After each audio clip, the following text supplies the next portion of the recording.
Hey everybody, we got something a little bit special for you. Quads and hammies are still blasted, but we're bringing you our Ödyssey Swim Run Orcas Island race report for 2021. Hit the music.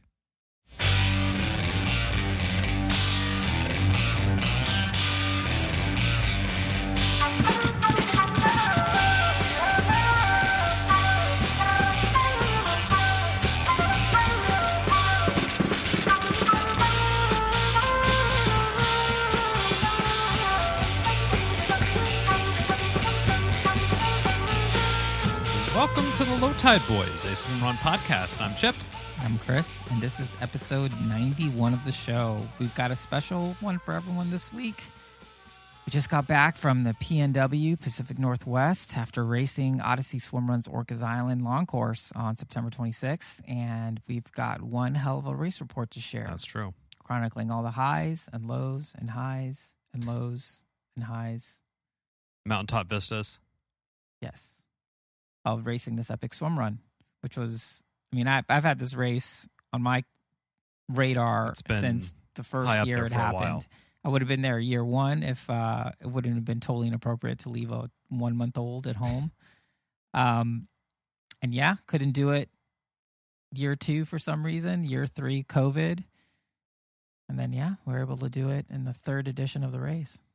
It all worked out. Yeah. Yeah, so sort of, we'll go into our initial thoughts about the race. Again, like Chris said, we were super stoked for that. I think going into it, we knew it was going to be a much different experience than Cascade. Obviously, much shorter on the swimming and much more on the running portion, especially the trail running and the hills. Yeah. And we had our training sort of poised to adapt for such a change in scenery, I suppose. That's the best way to put it. Yeah, for sure. Yeah, and this race, I think, had some extra things going on. So two of our friends, John and Addison, team Concho Boyz, which means low tide in Japanese, this was their first swim run, the long course. So for me, it was special because John is someone who I talk to a great friend of yours. A great deal. And a great friend of mine. And, I've been basically talking his ear off about Swimrun for a while. He listens to the podcast, which is, thank you for that. And he inspired the Feats of Endurance Award. Yep, that's right. With his own. And John, I've known him not as long as Chris, but he's always one of these guys that's just always has some insane bank of fitness to do pretty much any fitness thing that anyone could toss out there. He's got a deep base. Yeah, so he's always one for poor ideas. Yeah, so for me that made it extra special to go because it turned into this sort of guys weekend. And another friend of ours, Tommy, who lives in Seattle now, he basically picked us all up from the airport and hung out with us and cooked for us. I mean, it was really great to hang out. So there were just a lot of great things about this race that I still feel super warm and fuzzy. I know it's only been a couple of days, but I still feel really warm and fuzzy about the whole experience, the whole trip. And I must say, for me, this was Chipper's first time in the Delta Sky Club. That's true. And I think it only took you 2 times to really understand how to game that system. I mean, it only took me getting in to understand when they weren't taking a tally of the Cheez-It bags, that this was going to be a good time for me. So but funny. Yeah, that was great. So yeah, the weekend started off. So cut back a little bit. We finished Casco. We both kind of took a little bit of a week down from training, and we started to ramp back training. I went up to Tahoe for a week with the family, or for a long weekend. It was a great time and everything. And we started ramping. We had some really good couple workouts, and I actually ended up having a fall, and I bruised my ribs. Mm-hmm. So that actually took me out of the training game for, I think it was 7 or 8 days. I was unable to really do anything. And then I kind of had to slowly ramp and build back up. So for me, that was, I already know that Chris is a better runner than me, and I already knew that I had already committed mentally to dig really deep on this race, and I knew I was going to have to push myself really hard because it was such a run-heavy race. And then this injury for the week of not training I mean, it sucks. I haven't really had an injury like that before, I would say. One time I kind of had a bike crash when I was doing Ironman training, but it's for maybe a couple days, but this kind of knocked me down for a little bit. And so that kind of like disparity between Chris's and I's run fitness just like gapped, and I like kind of fell back, and felt like I started over. So kind of going into the race, I was already feeling, I guess, a little bit, I don't want to say, I just knew I wasn't where I wanted to be in terms of fitness. And I already... Yeah, I would say like, I mean, we had some pretty good workouts going in, definitely some long swim runs leading up to it. Yeah. And I was like, in my view, I was like, all right, well, you've done a hell of a job to kind of come back. But I think that, was unknown. I think that we both knew that this was going to be an ordeal in some way. Yeah. Like this was going to be a big effort. It was going to be a big day. Yeah, it was either I would be like, if I was going to make it how we wanted to, if I was going to make it how I knew that we wanted to race, it was going to be, blowing up was going to happen. It was like, how long could we hold it off? Could it be till the very end? Could it be wherever? So anyway, that definitely was kind of lingering in my head a little bit, but I was so much looking forward to the weekend, and we had a great weekend, like Chris mentioned with everyone before. Where do we want to? We'll talk about the race. I think, we tried to do something different, and we basically, because we had all these friends coming up, we rented this house. Yes, it was like basically. We didn't realize how. I mean, I knew it was close. We knew it was close, but I was comparing, the Airbnb map to Aaron's race map. I'm like, well, this kind of looks like it's near Cascade Bay, just from where it is. But yeah, I didn't realize it was literally across the street from the finish line. And we'd gotten these, because we're all about the swag, we've gotten these Löw Tide Böyz flags. And I'm basically flying on the plane with a flag and a bunch of zip ties. And great. It worked great. So pretty much everyone who came by the house knew where we were. We're trying to cheer everyone on race day. But yeah, that made it pretty fun. And then we hosted this Shakeout Swim Run. Yeah, so we Tristan, Amy from Team Adorkable hit us up and on Instagram was like, hey, what if we do a little Shakeout Swim Run before? And they had the great idea of a fika, which if in Sweden is like it really kind of means like coffee break or like a coffee snack, but it's more of that. It's like a hangout. Like a state of mind. It's like a vibe. The act of drinking coffee with and your sharing time with friends, yes. Kind of thing. So it's a very Swedish thing to do. So as a nod to Attila and the Swedes, we threw a fika on the end of that in an American way with some double chocolate chip muffins. Hell yeah. And we changed locations of it. And when we pulled up and there was, no joke, 15 to 20 swim runners already dressed and everything, and like multiple cars. I was like, and we weren't even late. Whoa. They were like ready to go. I'm like, wow, people are showing up to this. Lars and the Ödyssey team was kind enough to give us a good shout out. Yeah, which I think helped, at the end of the day, there was like 40-ish people that showed up. We'll put the picture in the show notes. Yeah, but thanks for coming it was out. just wild. So it was co-sponsored by Arc Sports, by Wild Swimrun and Ödyssey, and yeah, I mean, tip of the hat to Tristan and Amy. They were like, hey, you guys want to do a shakeout thing? And I was like, hey, do you want to turn this into a thing? And they were like, let's do it. So it was actually super fun. We ran the Cascade Lake part of the course. We did like swim 2. The cliff jump. Yeah, and then played on the cliff jump. We did it a couple times, just for shits and giggles, I guess. And then did swim 4 and just called it a workout. It was less 30 than 3 miles. minutes, yeah. Yeah, very chill. Super fun. Got to see a lot of people come out, and I thought it was good because a lot of people, we'll mention them later on, but Sterling and Lolo from Team Run for Tacos came out, and they were like, they told us later, we actually saw him again on the ferry, and they were like, oh, it was great because we hadn't really figured our gear out yet, so it was a great time for everyone to kind of sort all that out. We saw Annie and Brooke together in person. The Löw Tide Böyz and the Swimrun Labs finally reunited, and the Löw Tide Labs. Löw Tide Labs. Swimrun Labs, Annie and Brooke led the charge. They were very excited for the shakeout swim run. And I have to they just shot out of a cannon. I have to share a funny story though. So we're going into the first swim, and they're leading, and I just swim up, and I'm like swimming next to them, and as they breathe, I'm like, I can't believe I'm swimming with the Swimrun Labs, and Brooke just picks her head up. She's like, "What's your name?" And I'm like, "I'm Chris." And Annie's like, "Geez, Brooke," and it was super funny. That's pretty funny. Super funny, which is like on the one hand how welcoming she was. Like, "What's your name? Let's have a chat. Like, why do you think it's special to swim with us?" And the other is just like, I guess you've never seen me in person, never or in person, with goggles. or with goggles, and your hair was up. You know, our hair, Yes. our signature man buns. That signature might need to change. Yeah, or at least my signature man buns. Yeah. So that was super fun, and we met a bunch of people, and we definitely didn't get them all. We're actually kicking ourselves because we're like, "Oh, what was the name of that guy?"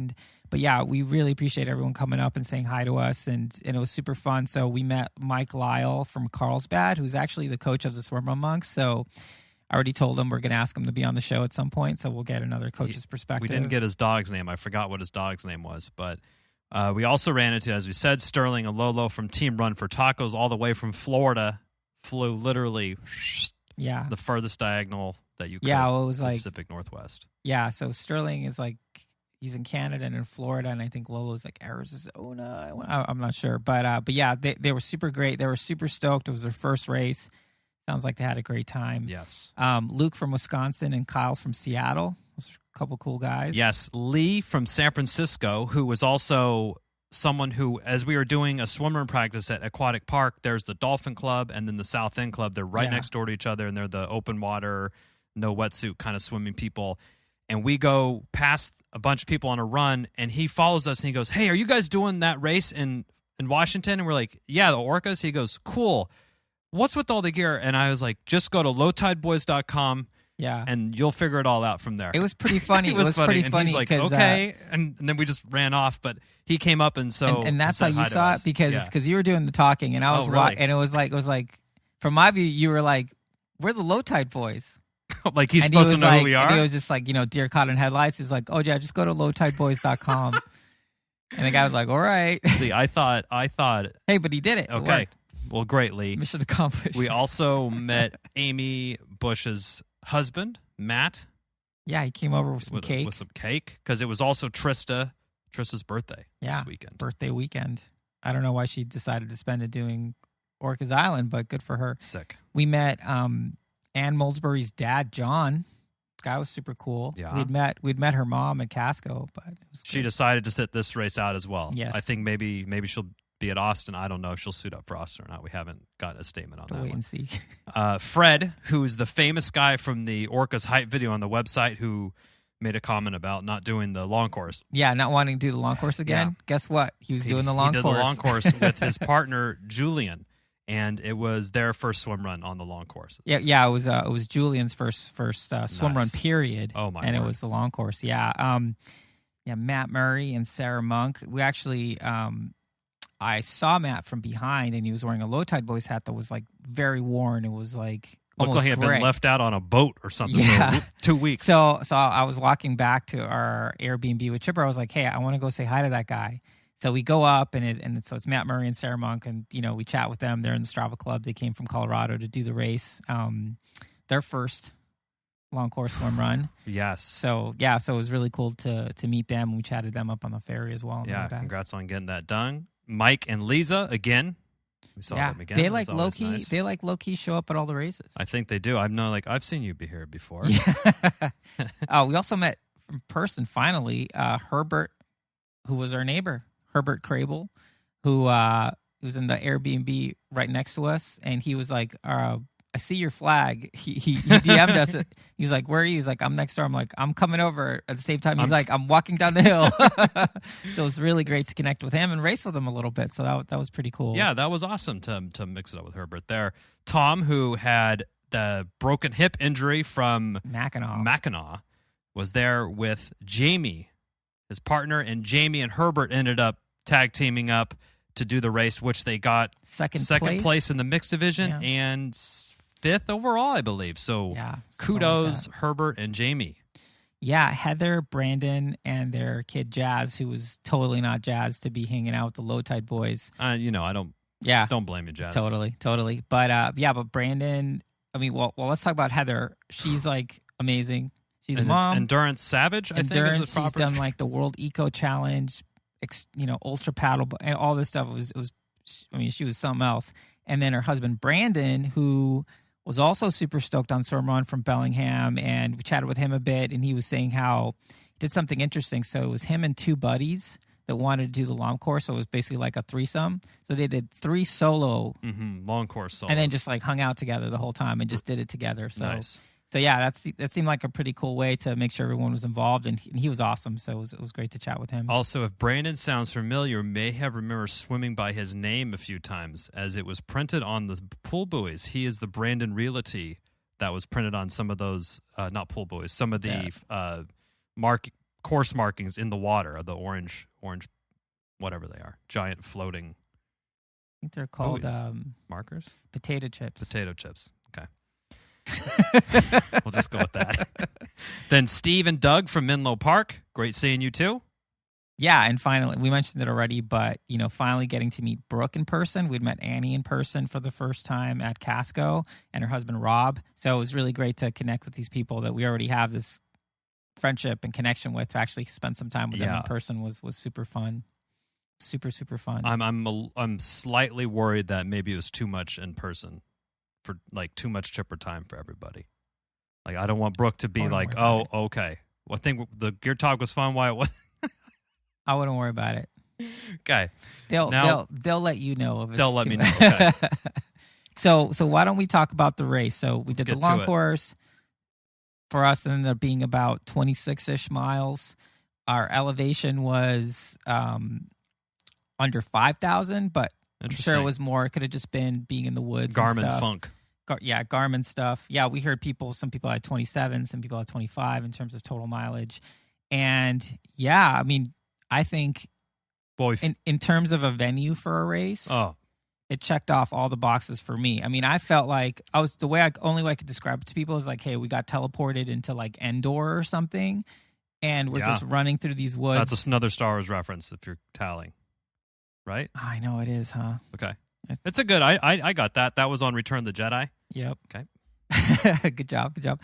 Yeah. So it was just like super wooded, basically totally foreign just to us. Beautiful. I mean, it was amazing.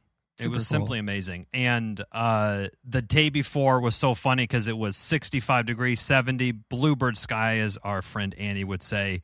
It didn't look like there was a rain cloud in sight. Yeah. And me and Chris were like, it might get kind of warm tomorrow. But sure enough, the Pacific Northwest didn't let us down. And quickly, within 12 hours, it flipped it on a head. And it was down 10 degrees to 52 degrees. And it was raining at race start. It was swimrun Perfect swimrun weather. Totally.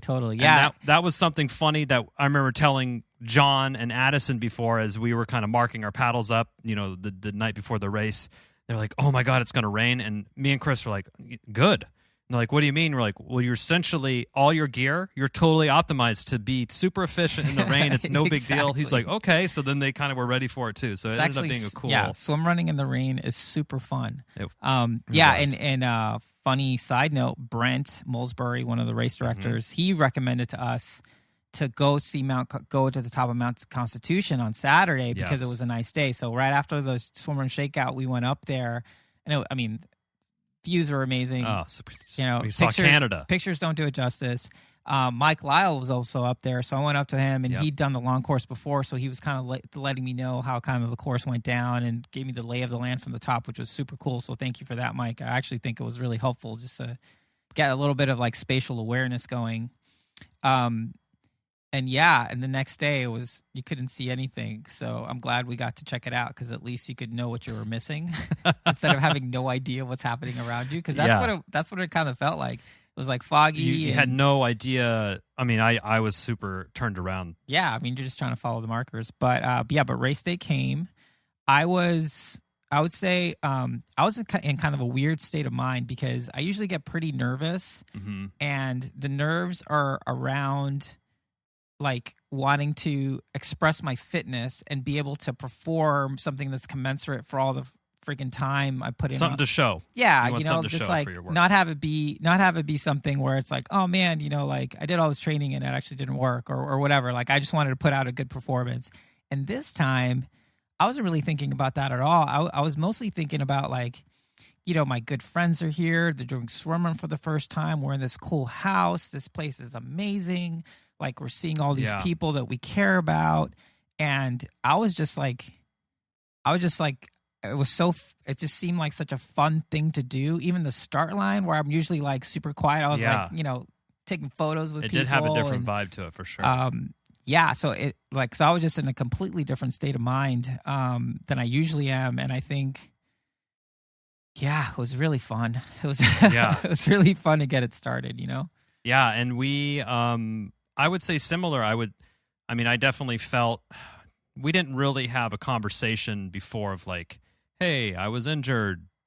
What are we going to do? I think it was an unspoken agreement that we have that it's like, I'm going to give you the most effort that I have today. And Chris totally knows, and I will say I got to give you major props too, because I was already mentally feeling like shit when I was injured, right? Like, fuck, I'm already behind. I already can't keep up with him on the run. Now I'm falling even more behind. And you were super cool, and you didn't say, hey, why don't you try to go for a run today? Or you didn't push me. You just let it happen. You let me do my own thing, which I really appreciated, because it probably would have made it way worse for me if you would have just, start busting your balls about like, it. oh, why don't you go run? Yeah. Because I did. I tried to do a 20-minute run, and after like 10 steps, I was like, I got to stop. And my wife was even like, you've never been that restrained. I'm like, I don't want this to get worse. I need to... I need to get better. Totally. And I'll say, from my side of things, and for everyone listening at home, like we've intentionally not talked about this, like on the plane and stuff. We want to save it for the show, so you're kind of getting like our debrief of the race as we would basically do off air. From my side of things, I understand this is a team sport, and I understand that whatever success we might have in trying to put a performance that's commensurate with training, it's a team effort. So I already put in a ton of volume just because I'm like a cardio guy, but when we're racing, it's like, all right, what are we doing together? Like, I don't want to do a swimmer with anyone else. I don't want to, like, this is an experience that you and I do together. And, I think that the expectations were a little bit different for me just because Casco, we did so well. And it was like, it's like, all right, so is this like a step up, all this stuff? And I think it was a step up, and not in the way that I would have anticipated, or either of us. But I think we'll go through sort of a leg by leg report of what happened, and there was definitely a lot of things that happened. But I think some foreshadowing. I think it was my most memorable race for a lot of reasons, and for reasons that I wouldn't have expected. Totally. And I would say, as I mentioned earlier, like I had already committed to, I'll say, doing Swimrun. I've dug deeper personally as an athlete, air quotes, on that one. But I've dug deeper as a person physically than I've ever gone before. And this was the deepest that I've ever gotten to multiple times during the race. So I was like, I had my mindset, which I was, I was actually pleased with how I was able to, like, I knew I was going to be suffering, and I didn't know how long for, but I was like committed to like hurt, and I was ready to do that. And I did just for way longer than I wanted to. But anyway, additionally, my nerves at the start were way different than Casco. Like Casco was like, oh fuck, we've been training, this is so exciting. Let's just blow it out. Let's just go. And here it was like, okay, and we're not sneaking up on people. We had a really result that we were super proud of. We got top 10 men's. Like, we aren't we're not the back of the pack Löw Tide Böyz anymore. Like, we can't say that shit anymore.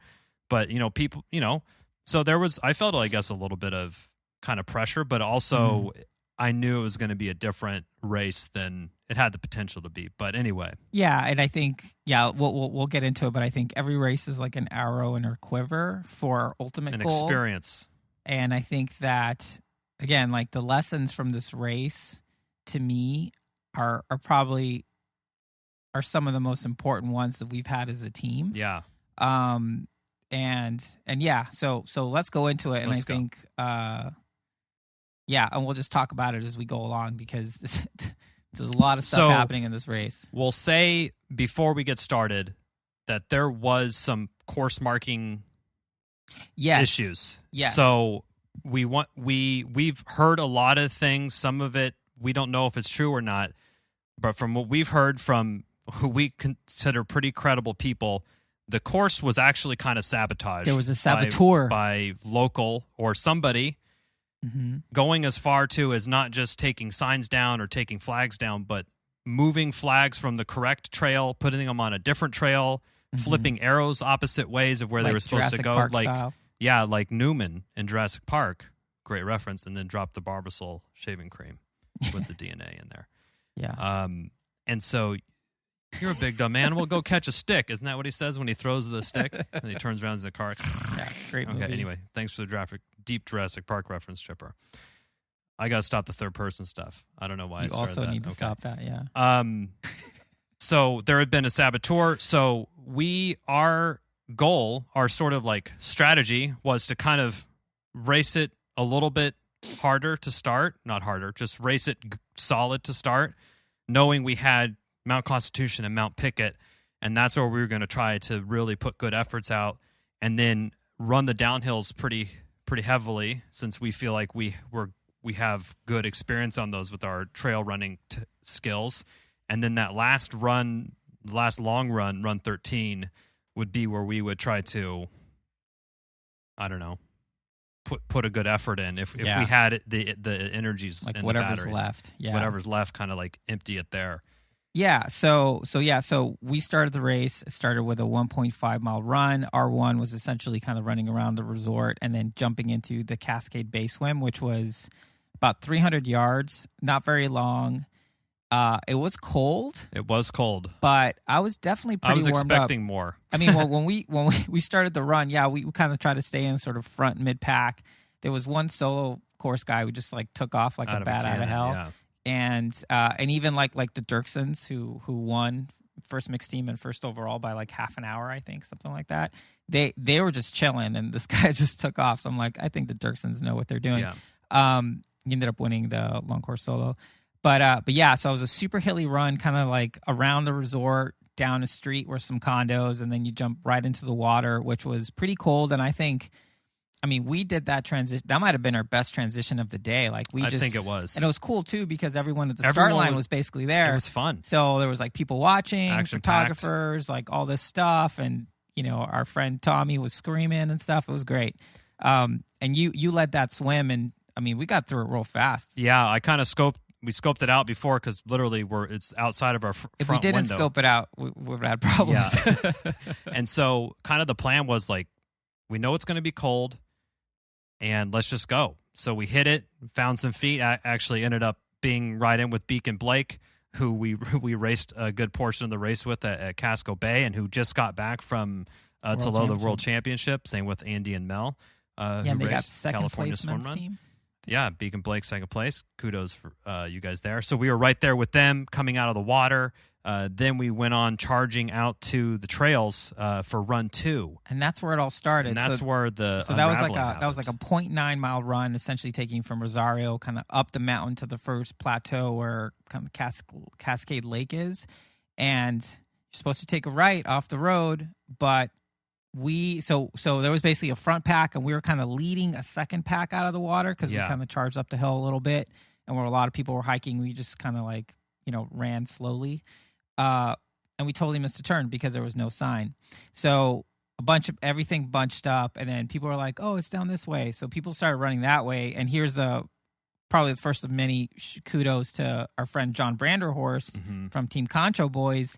He saw that someone had stuffed a bunch of these flags into your parking fee box. It was like a parking fee box. I mean, I don't look at it closely, but it was like either that or one of the like the poop bags for dogs or something. Basically, it was definitely hidden. They were trying to hide it. So he saw it. He pulled them out, and as he's running with his partner, he's putting the flags back up. He's remarking the course. He's remarking the course. So kudos for that. I mean, Jesus. It's first swim run, So that was kind of the first shenanigans. Then we get to Cascade Lake Swim Run 1. Now, to pause here. when people, when you get off course and everything, some people, it could totally throw your whole race. I was trying to be really good about, hey, everyone's here, because we were kind of up in the front of that second pack, and then by the time we turned around and got back to the actual thing, I mean, like 5 or 6 teams went by, and if that could have totally deflated us, but I'm proud of how we just kind of kept it going. Sure. I mean, I think if anything, I mean, it was definitely a bummer because, like, I think our strategy was, hey, if we could be really strong on the climbs, then whatever advantage we're losing by not being super fast swimmers, even though I think we've actually swam pretty well. Yeah. We can sort of, break the rubber band a little bit from the going back and forth that would happen to us. Definitely happened to us at Casco. So that was kind of what we were thinking. So when that didn't happen, it was a bummer. And then, we do the first swim, which was really nice. Yeah, it was a nice swim. But people had definitely gotten off course, and we weren't. And it was kind of weird because when we came out of that swim too, we came out right behind our friends Lee and Marcus from Team Swaggy Zaddies. And they had taken a major wrong turn. They ended up, winning the men's division, coming in second, I think, overall. But yeah, I mean, I was like, why am I seeing these guys? I should only see them right at the beginning, and then a couple hours after they finished. So that's when I knew, okay, like this is just weird. And then R3 was the run where we were trying to make up kind of what we lost. Yes, and we just followed the course markings, which happened to be totally the wrong direction. Yeah, so on the swim 3, that long one, we caught some feet. This mixed team was coming up alongside me, and I was leading this swim, and they were pushing pretty good, and I was like, if I could catch these feet, I'm going to ride this out because this will be a great thing to get, like a nice pull. So we did that, and I was definitely probably, in the upper effort area, probably higher than what we agreed upon early for going. But anyway, it seemed like a good opportunity to take. Sure. So we did, and we got out, and the next run was that cliff jump. So we were right behind this mixed team, and the male partner went to what the actual course direction was, and his partner said, no, it's over here where the flags are. And I looked at Chris, and I was like, this is kind of, in my head, I was thinking, this is our chance to kind of make back a couple spots. So let's follow the flags. Right. Because we can't go wrong with the flags, and right? in my head, I was like, we were just here. I know the cliff jump is that way. I totally, in my head, I knew that too, but I was like being overrode by the flags. I was sure. Like, yeah. I mean, no, same here. It's like, who are we to be like, maybe there's another trail that kind of goes that way and drops you down or something. We didn't know. So we're running down this thing, and we have basically clear air in front of us. And we're running reference. I would say we're running harder than we really should have been because we were trying to make up. Yeah, I think we were spiked a little bit from the previous wrong turn. And then so we're running down this thing, and it's basically taking us to the start of swim 3 again. And and we see John Stevens, one of the race directors, running towards us and being like, you guys got to turn around. Meanwhile, he's like pulling flags. Handful of flags. So basically that's where I think we probably went off course by 3/4 of a mile, maybe. Yeah. And then running back, we also kind of spiked it a little bit because we were like, shit, here we go again. So we get back on course, and this is probably the one point where I wish I would have been kinder. I'll apologize to whoever it was who was standing at the cliff jump and was just vacillating, and I was like, go. And then she kind of backed off. I felt bad about that, but I was like, so I apologize. It's not my proudest moment, but at that point I was like, my goal was to continue. I get it. And she made it in totally fine. She was fine. Yeah. Jumped in after us. So like a little bit of a hindsight situation here. So this is kind of where I feel like it started to kind of unravel for me a little bit. And looking back on everything now, as I've given this race report to my wife last night, and thinking about it during the race and mostly the day after and everything, and kind of talking with Chris about what could have like caused my I basically blew up pretty spectacularly. Like a very extended bonk. A massive bonk. And I think dehydration now looking back on it. But I think in this early legs of 1 through 4 and getting mixed up and the harder swims, I definitely didn't take anything in terms of anything. I probably missed at least a gel or two. I don't think there's no aid station really in there, so I didn't miss any of that. I also realized after hindsight and thinking back, I kind of fumbled my pre-race hydration thing. I usually have a bottle of pH 1500 the night before, and then I have one in the morning, so I'm kind of topped up on that. And like Chris mentioned earlier, with everyone there and the house was fun and being so close, I think I was just kind of too thrown off my routine. And I'm not trying to make an excuse. I'm just trying to honestly diagnose what happened so I can prevent it from happening again. But I think I was just really thrown off, and I kind of think I started depleted, plus the combination of going off course, running harder earlier on than we really wanted. I think it just kind of, it zapped me early, and I think this is where after that cliff jump swim, we got out and there was the water, the aid station there. And I specifically remember taking a sip of water and was like, wow, that tastes really good. And I remember running off, and we were trying to be really good about our aid stations. And I know that's a big, tension point for us. It's a lot of meme fodder. It's a lot of meme fodder for us. But yeah, and at that point, so to show how this was really like a tale of two races in many ways, even though we were tethered. Yeah. My energy levels all day were sky high. Off the charts. I took a gel. I took a gel early. I basically took a gel at every aid station and in the middle of all of the 2 super long runs. Stomach was tolerating it, so I was like, might as well stay topped off. But my my engine was idling pretty high. You were good. So that aid station, you took some water. I think I was like, take a gel or something, and you did. Yeah, and I actually ended up taking the most gels that I've ever taken at a swim run event that day. So I felt good about the amount of gels that I at least brought and ate. But I remember I had that, and I'm like, man, I'm really thirsty. I remember telling you that. And I don't know, obviously we're racing, my mind's on other things, but like, if you're actually saying you're thirsty, you better drink some freaking water next time. Yeah, and sure. I just didn't. It didn't come to the top of my mind. Yeah, and I think that's probably a lesson, on the post-mortem after we do the thing. I think I want to talk about communication, because I think that there's some moments where I think we could have been better about communicating. Like, I could have been better about, oh, you're thirsty? Like, you need to drink until, like, we need to stop for a second. Or you needed to tell me, like, I need to hang out here for 10 seconds and drink more or something like that. Instead of, I think you were... I'm also trying to be good and, like... I mean, I think for a lot of this stuff, you sort of indulged me and, like, my sort of Seabiscuit complex, which is kind of the same way Brooke indulges Annie. Yeah. And yeah, so we can talk about the communication piece later. But yeah, at this point, from that aid station, we essentially do our first kind of major climb, going up from Cascade Lake to the next plateau, which would be Mountain Lake, which is 2.5 miles, and it was pretty much all uphill. Yeah.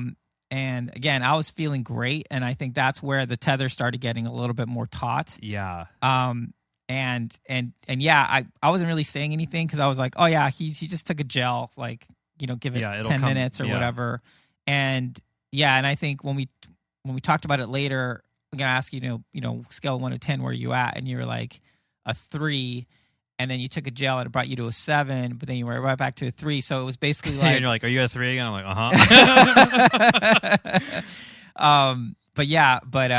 that Mountain Lake swim, I really liked that swim. I think that's the first one. I think I let it out, and you closed it off. Is that how we did that one? Was that the one by no, that's not the bridge one. The bridge was Cascade. Yeah. This was just the one right before we essentially go to that little tiny island. Yes. No, this was a great swim. Chris crushed it on this swim because he got on, or this isn't why he crushed it.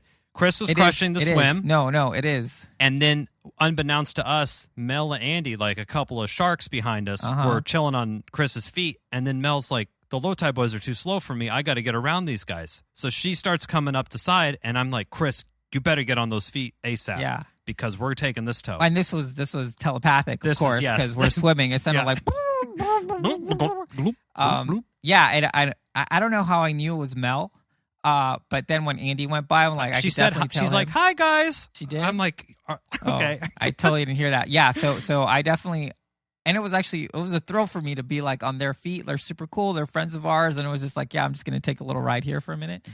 Besides of the, obviously, yeah. Well, we'll keep going, but like from this swim, I was immediately impressed with you on how your swimming was. And let's peel the curtain back a little bit. Chris likes to act like he can't swim and shit. He's keeping up with me with no problems in the pool.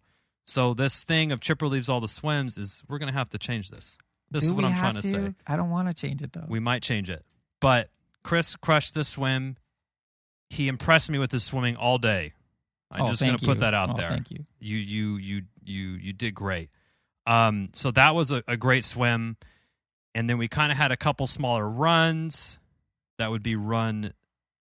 Yeah, R6, which was like the little just rock 100 foot, which I really enjoyed that little thing. Yeah, it was like super sketchy too. Like it was us with Andy and Mel. We're all like, okay, let's go this way. Then we got out and it was another little like 200 swim just to the shore, and then I was like, okay, here's the big. That's meat and potatoes. Here's the meat and potatoes time. Yeah, it's meat and potatoes time. We ended up not cabbing down. We still had our arm warmers on. I pretty much kept my swim cap on most of the time. This was the one where I ended up taking it off, unzipping, putting the paddles down, and just basically getting comfortable. Yeah. But not cabbing down because I definitely wasn't hot. Yeah, I think we were pretty comfortable. We made a really good suit choice. Yeah, I think going with the Orno X made a lot of sense. So the Arc Orno X. It is straight. It is just what as everyone said. It's straight uphill. There isn't a lot of relief. Power hiking is your friend. And then on the other side of it, there's some pretty steep downhill switchbacks to get to Twin Lakes. So yeah, that climb, I think we were passed by the team that ended up being third. I mean, we got so turned around with going the wrong way that we didn't really know where we were. We didn't know who was in front of us, who was behind us. Like we could have been in 50th place or in second. Like we had just no idea, which is fine because we were essentially we didn't really care. I mean, we were kind of racing against the clock. We were like, all right, we think that like a 6 to 6.5 hour performance based on previous times would be good for us. That would be like, all right, we expressed our fitness, so to speak. But that meant, Mount Constitution, essentially that 4.5 mile section took us over an hour. Yeah. I mean, I was like blowing up that whole time. Basically, any time we would jog or try to go up the hills, my heart would just be in my throat. I was like maxed out, and I would take a gel. I didn't have any water. Mm-hmm. We had the handheld, which I ended up just giving to you at one point. Yeah, I was like, "Do you have that water bottle?" And you just gave it back to me. And even another aid station, I didn't fill it up. I still haven't gotten it back. I'll give it to you right now. One aid station, I didn't even fill it up with water, and I had been way underhydrated the whole day. Like I just clearly wasn't sharp enough. But I mean, that's where again we'll talk about it later. But that's where like I feel like in hindsight I noticed some of these things, but I was just like. I don't know if it was just wishful thinking on my part or my own sort of goals of trying to like keep moving forward. Maybe I thought we were. Sometimes I think we're too telepathic, and I should just open my mouth and tell you instead of you're not a mind reader. It's but true. Mount Constitution. I mean, I was happy to get to the top. I was making us walk parts that I was totally capable of running, and if I went out there today, I feel like we could shave 10 minutes off that climb if we did it right now.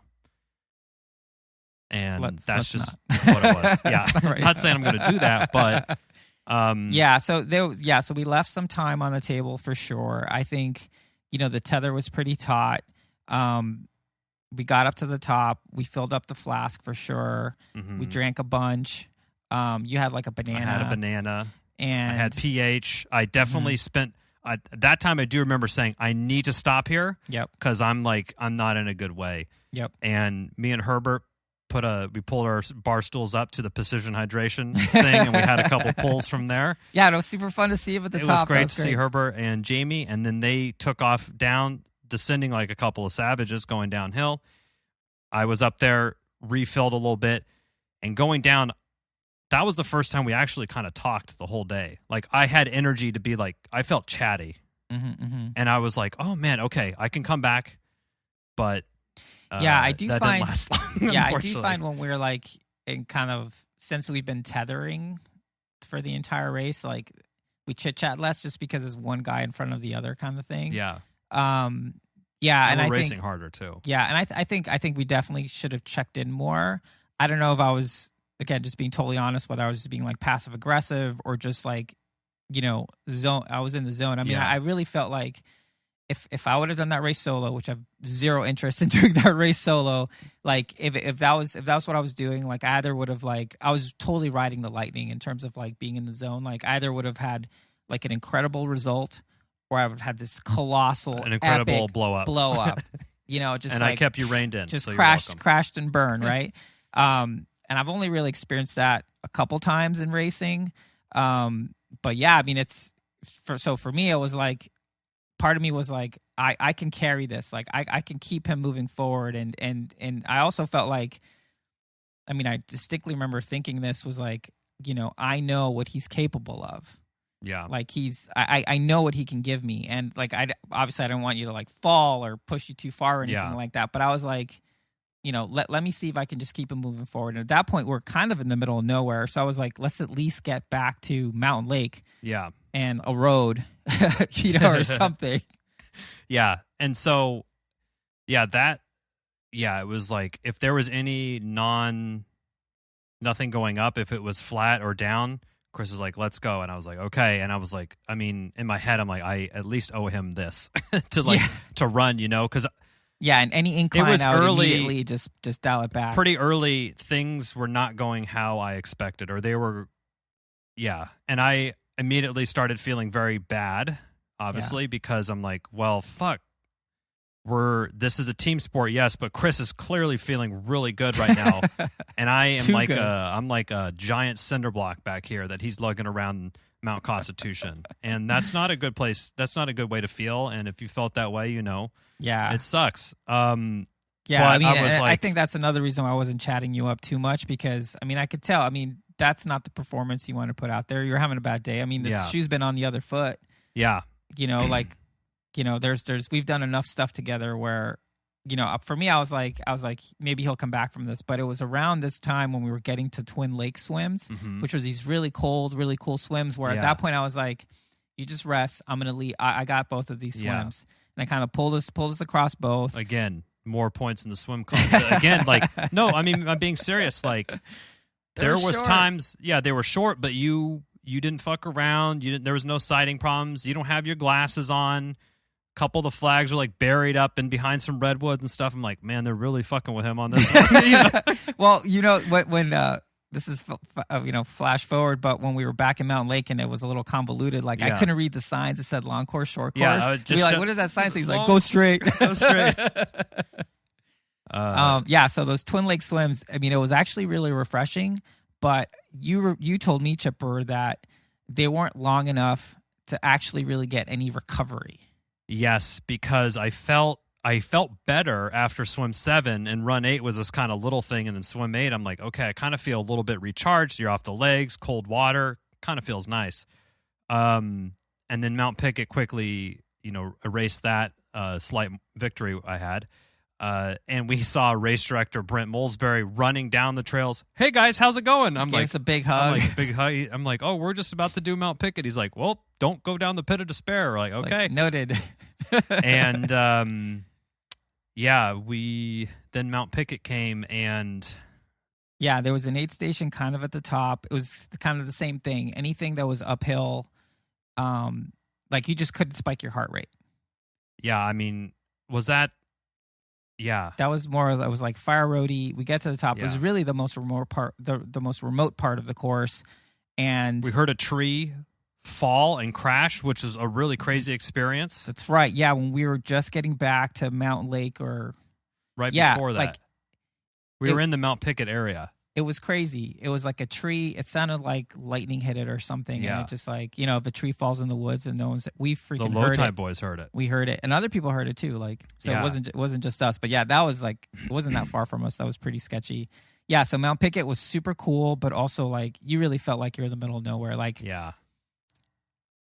Thank goodness that. I mean, if someone had dropped me off there, I wouldn't even know which way to get started to get out of there. I mean, I guess if you go downhill, eventually, if you can go downhill straight, you'll hit something like ocean or something. Ocean. But yeah, it was super cool, really interesting terrain, really beautiful. There was this sort of like marine layer fog. It was raining a little bit. It was everything. I mean, we said this at the beginning, but this race definitely, in terms of the environment, totally lived up to what I was hoping to get, and what Swimrun really gives you a lot of times is like, not only are you doing a swim run, which is cool, but you're in this place that you wouldn't normally go to, whether it's like Ludington or Mackinac or Isle of Scilly or Malta or Cant, like there's all these places, Engadin, where you can host these events that you get these unique environmental experiences. And they're hard. Right? Challenging. So we survived Mount Pickett. Definitely some more low points. Yeah. Making sure you're drinking and taking gels. I think you started taking some caffeinated gels. Actually, I didn't take any because I was honestly worried. Like my heart was so crazy. I was like, I don't want to take 100 milligrams of caffeine. Fair enough. Because I don't know what's going to happen. Fair enough. But after Mount Pickett, we hit the aid station where they had Coke, and you started hitting the Coke. I started hitting the Coke, which and then it was like a double-edged sword. I started hitting the Coke. And then that meant I wasn't drinking any water. I was just like Coke. And I was like, I was falling more behind. I was already too late at that point. Yeah, at that point, I mean, we're pretty close to home, really, if you think about it. I think by the time we got to Mountain Lake, we maybe had, 7 miles, 8 miles left to go. But it was a rough 7. Yeah. Yeah, so that was a swim too, or so we did the Run 9 to the... Yeah, Run 9, and then we did Mountain Lake Swim, which is the second time we're in that lake. And that's when there started being like a little bit of chop in the water. I noticed that too. And so during these hills, I was like obviously beating myself up pretty good. But I think Swim 9 was the one that did I do that Swim 9? You did. I think I did. And I remember thinking like, if your legs ain't working, your shoulders better fucking work because you better get going here. So I gave it what I had on that one, and I don't think it was my fastest swim by any stretch of imagination, but I gave it all I had. I tapped you out at some point just because I wanted to save you because I knew like you just from your stroke rate that I could see that it was like, all right, I understand what he's trying to do, like, but yeah, we have more swims to do basically. Got more to do. So yeah, we do these little swims. It means these little runs on Mountain Lake, which was actually cool because we saw started seeing the short course people. Yep. There's a little out and back section for the long course, so we got to see Tristan and Amy on that section, which was really Team fun. Run for Tacos, we also saw them. Yep. And that was a real lift. I mean, there's a couple times when we saw Tommy, our friend Tommy, was on the course taking pictures and stuff. And for me, like, it's the first time we've really had for me, equivalent of like family and friends at a race, one right? Of these races. That wasn't either racing it or something. So it was just a huge lift to see him. Such a shot in the arm of like. It was so great. It was just like whatever's going on, all of a sudden the only emotion is just like happiness and joy, right? Yeah, we were going up Mount Constitution, and I was in the shittiest mood. I mean, I'm sorry. If you went past us, and this is a funny story, I'll let Chris tell it. But if you went past us and I didn't say anything to you, I am sorry, but I was not in a good way. But we're going up Constitution, and I'm just, in a bad mood, and it's raining and stuff. And I look up, and there's a guy like kind of like covering his eyes, like looking in a North Face jacket. I'm like, is that Tommy? And Chris is like, I think it is. And he goes, the Löw Tide Böyz, and he starts filming us. I'm like, what a friend, dude. He's like hikes down the mountain. It's pouring rain. He just drove us around, woke up early with us, and he's there to take cool videos of us and stuff. So yeah, it was a huge lift. Yeah, so when we saw more folks, when we started seeing people, Chipper wasn't really in the chatty mood, and I was super pumped up. I was still on, energy levels were too high.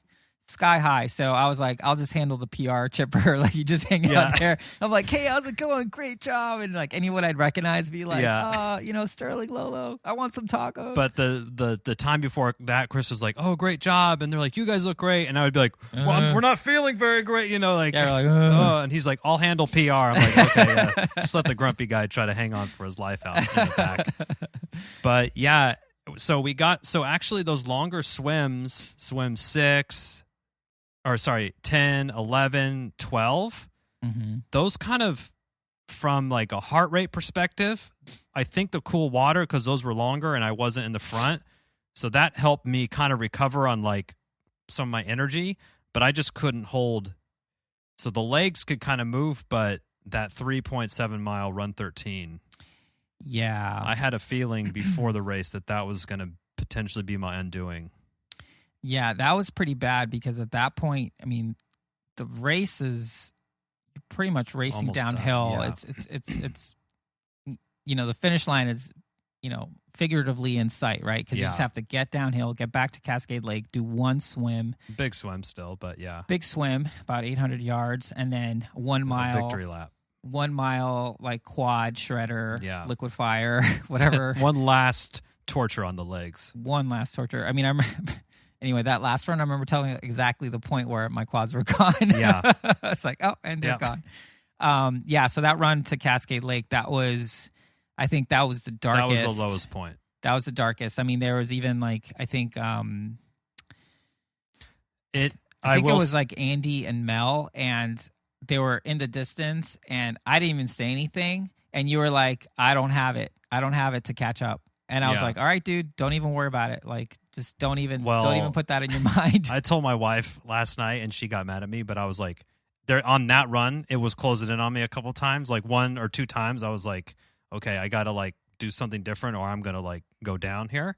And so there was even a hiker going, and I was like going to be, can I have some of your water? I was dying. Wow. I don't know why but then we would get to the aid station and I would just like blast through it. Like I was all out of sorts. But that run 13 I feel like I was drinking a ton of water. That was one of the I don't think I've been in that bad of a way, and I'm trying to think of all the racing that I've done, and I don't know if I've been that bad before. Yeah, that's like the black place where actually a lot of people don't go in training, right? Like it's hard to take it to that. Yeah. To the dark place where you're just you're in the bag, and you're just still pushing. I was like, we can keep walking. And I mean, I told Chris this later. I'm like, if this was one of our little before we swim runs, we were doing ultras, and we would do like, oh, let's do a 50 miler. We'll just run it together. Mm-hmm. If that was the scenario here, and there was no team aspect, I would have just cut you loose. I probably would have finished like an hour and a half, 2 hours behind. Like, I just would have walked it all in because I was so. Well, here's the thing: like, I wouldn't have left you, right? If that was I know, no man left behind situation. Just because, like, I mean, at that point, from my side of things, I was like, all right, we just got to get this done, because there isn't anything between where we are now to the next aid station. When we didn't even think there was an aid station, there happened to be like the folks who set up the early aid station just like hung out. They left it there, which was great. Clutch. They had more Coke, which was great. Yeah. And then I was like, let's just at least get there. Let's just keep moving forward, which is my mantra in life and in swim run. And I mean, we took breaks when we need to. At that point, I wasn't even asking you. Like, anytime there was any uphill, I would just start hiking. Yeah. And then whenever it was flat, I would just like look back and kind of do this, and I would be roll like, over okay, signal. Let's do it. But it started. I mean, I obviously felt so bad, but it was like at the time you're like, let's go, and I'm like, even the downhills, I'm like, I honestly am like surprised how I didn't trip over. There were so many roots and things sticking out. I'm surprised no Chupacabras sniper. But anyway, going up into that, Chris was very supportive, and he's like, I'm just going to do the swim, and then we got 1 mile to go. Yeah, right. And I was like, let's do it. So we get to the last swim, and you were like, well, I'll start it off. And I was like, you know what? I got this. Yeah. I got this whole thing. I was like, just save it. I didn't notice he packed them, but he had his big boy pants, and he pulled them out of his Orno. I was like, just give me the last mile. That's what I said. Just give me the last mile and we're there, right? And, amazing things happen in the last mile of a race, right? Chariots of Fire is playing, all of a sudden you find that burst of that well of energy to sprint to the finish line or whatever. Yeah, so that last swim, I must say, that is the swim I am most proud of because... As you should be. I pulled the whole way, just like... And I wouldn't even say it was your fastest swim or the fastest thing we've done, but like just in the time and the place, I would keep that swim in your mental Rolodex. Yeah. When you need to like go to a place where you know through, what I was thinking of during that swim? I was thinking of Catalina, our last swim in Catalina, where I was like, I don't have shit. I'm just going to go out as far as I can. That was what I was thinking and then about. You just finish it off. And that's why I said I'll start it off. So I was trying to flip it on you. Yeah, but even then, like my energy level was so high, I was like, you know what? I got this. You just recover, save it for the last mile. And I mean, that was probably one of the swims where it felt like I was doing a lot of pulling.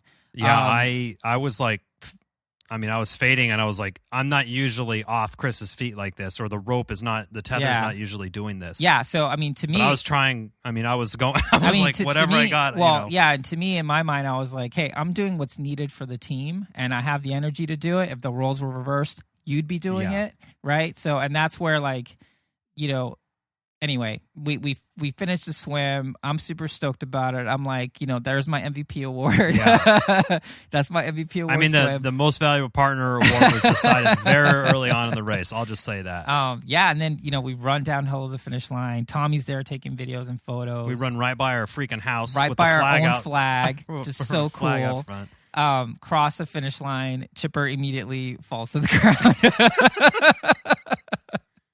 And Andy comes over. He's like, "Get up, get up!"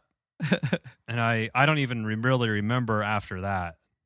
Yeah, you left your Frank paddles, which were found and returned to you, and they ended up on the Odyssey Instagram feed as well. And it was at the finish line. Beacon Blake were there. The Dirksons were there. It was just it was great. Herbert and Jamie were there, and for everything that we just said in terms of, adversity and all that stuff, we ended up finishing the race in 6 hours and 33 minutes, which was good enough for 4th place men's team and 7th overall, which, I wouldn't say, in all honesty, I wouldn't say the race was as competitive as Casco was in terms of heavy hitter teams, but hey, you race who shows up, right? And I think that's true. I had no idea where we were. The fact that we still finished that high up, I think, is a testament to,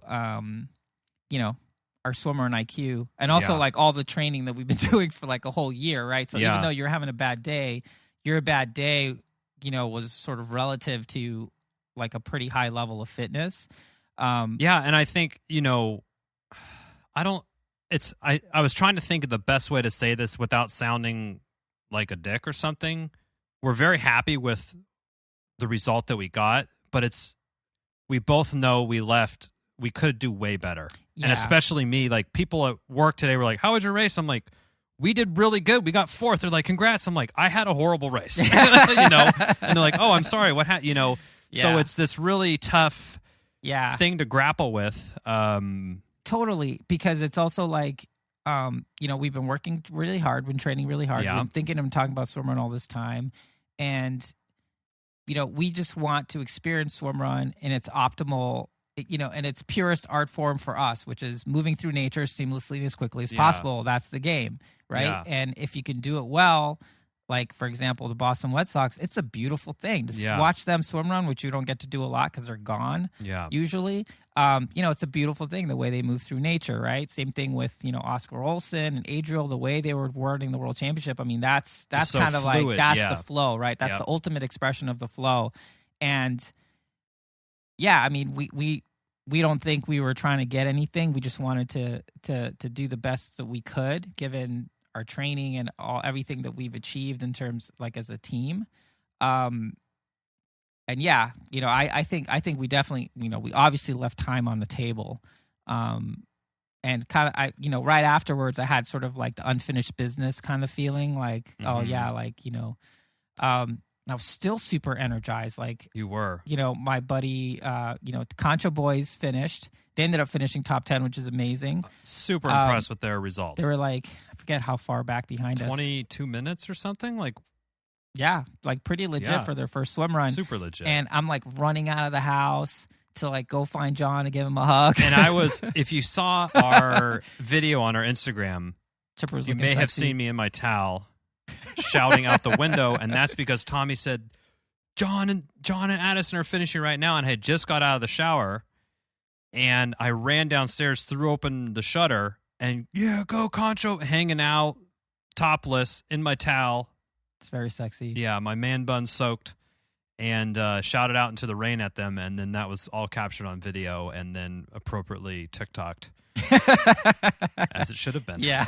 So, yeah, and then we finished. I made it back to the house.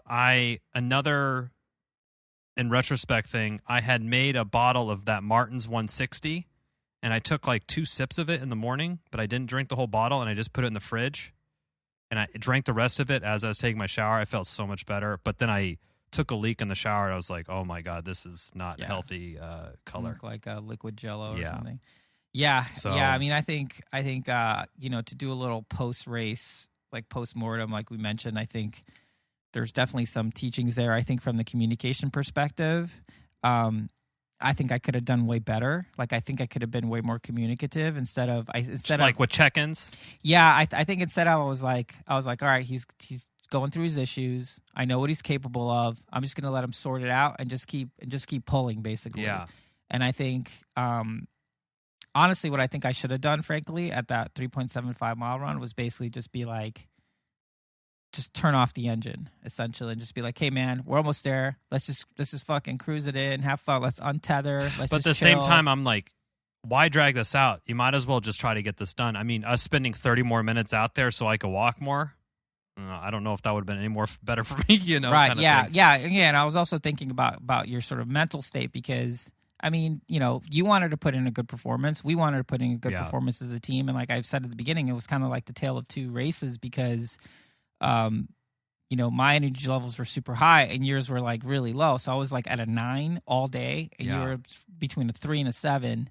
And it just made for, I can see why that wouldn't be fun if what we're trying to do is express the swim run flow to our best capabilities. So I just think I could have been more communicative. Instead, I feel like I just kind of like shut down and was just like, just put my head down. I was like, all right, get on my back. I'm pulling you. We're getting this done. So. Yeah. I think that probably would have worked. And I know I'm hopping on a lot of negative things, but there was a lot of positive things too. I did not have any foggy goggles the whole day. And I know that's funny. But I have the solution that I did for the swim practice, and then I did it right before the race. It worked. Yeah. I had no issues with that. And that could be a huge thing. So I'm like trying to take these small wins. Obviously, I'm trying to listen to my therapist more. Dude, you endured. You endured. Well, that's also, but maybe I just got too lazy with my nutrition. Like, yeah, now I learned I feel like I learned my lesson. I'm like, I'm not fucking around with the nutrition and the electrolytes. Here's the thing about that. Yeah, I just did everything that Andy Blow said, but I wasn't checking to see if you did it because I was just like, I guess because I was normally assuming do. that you would do it. So yeah, I took my pH the night before, 45 minutes. I brought before all the of race it. in the I morning. was like, yeah, I'm sure. I can't imagine that was the only factor. It was definitely a contributing factor. Like it could have just not been your day, right? Like that's happened. But I will say again, like I don't think I've ever been more proud of you in a race, just because like I know how low you were going, and you went dark. you basically drugged me for, like, if we want to put times on it, Chris was pulling for like 4 hours. Seriously. It was at least 4 hours. Well, I had the energy to do it, and I appreciate you saying that, and I like looking back on it, like, like looking back and thinking more, I don't think I've gone that deep before, but now I know I can So now I know I have this other level that I could push myself. And I did tap back into some workouts that were gnarly. And then I remember like specifically like, wait, you've done, 3 by 8 minutes at this pace before. Like you can totally just do that right now. So I would try to like tap into that and do that along. So I was trying to like recover every trick in my bag. Sure. And to be honest, I mean, the way my relationship with racing and like endurance events has changed over the last like 6 years. It went from being like really serious into triathlons to being like, I'm just running for fun. And then now we're kind of getting back into where we're being competitive and stuff again. And it's a little bit of a difference for me, but I'm like, I haven't had a bad race where I felt horrible in a really long time. Yeah. So I'm glad we got it out now. Yeah, But I mean, and it's I a good lesson you for sort me. of alluded to it before. I think, the lessons from this race, I think, are probably some of the best lessons that we could get. I know I'm going to treat, if that scenario happens in the future, I'm going to treat it very differently. And I'm just going to be less, I don't know, fucking anal about it, I guess. But yeah, I mean, this is the race that I'm most proud of. Not because it's the most savage course ever. Super savage. I mean, it lived up to everything that I think we thought it was going to be. Yes. And despite everything, I mean, we had a really great result, and we really tackled the course. There wasn't any section. I mean, other than having to be slow, there wasn't anything where it was like, this seems impossible. Yeah. Or I think like a Catalina when we had to do that mile swim, and we were like, oh man, this is good. Yeah. I'm like, can we even do this? Like, damn, we got to do this now. Like I didn't feel that way at all. Yeah. And that's just a testament to training and just sort of being super stoked on it. But I think, my overall impressions, I can't give enough kudos to Brent, Lars, John, and Aaron, everybody at the Ödyssey Swim Run. Like they put on, I mean, this was like a destination event. Yeah. Everybody felt welcomed, good information going on. I mean, again, absent like the saboteur that was fucking with the course. It was, it was super cool. Yeah. I mean, we're as everyone says, we were kind of cursing Brent and calling him like, diabolical or whatever. Super twisted. Super twisted. But I mean, and I gotta say, never done a swim run like that. That's for damn sure. One, the pizza's after. I'll come back just for the pizza. And Lars, you can put that on the website if you want. But two, I was so impressed with people finishing, and you would look, and there was people that were old, young, skinny, chubby, whatever. And if you did this race, you're a freaking badass. There's no question about it. And we were out there. It was late. We were cheering people out I need to our look at this window. guy's name. I should have pulled it before. Older gentleman, super tall, like 6'6" or something. Solo long course finisher. I think he probably came in around late 7-8 hours or something. I mean, hats off. Like that is just a brutalizer of a course. And if you did that long or short, you should be super thrilled with how you did, whether you got first or DFL. Yeah. So Definitely. I mean, people were out there everywhere from, 5.5 hours to, 8, almost 9 almost hours. 9 hours. It's a long day to be out there. So yeah, kudos to everyone that did it. I mean, I want to go back, and it's not even for the unfinished business thing, because giving the race report to my wife, she kind of like brought me back down to reality. Yeah. It's more because it was just amazing, and I want to do it again. Like, I don't even care. Yeah. I just want to go do it again. And yeah, that's basically my plan. Okay. My plan for you. So that's it, I guess. Yeah, That's the the report. Real talk. Thank you for listening to the Löw Tide Böyz, a swim run podcast. Make sure to subscribe wherever you listen to your podcast and leave a review on iTunes if you're so inclined. You can also sign up for a newsletter at lowtideboys.com. That's boys with a Z. And check out our meme page at the Löw Tide Böyz on Instagram. If you have any questions or suggestions for the show, drop us an email at lowtideboys@gmail.com. We'd like to thank Writing Easy Records for our show music, and of course our wives for their support and tolerance of our swim run activities, hobbies, and other bullshit we do. Finally, you can support our efforts on Patreon. Until next time, get out there and go for a swim. And then a run. And then another swim. Then another run.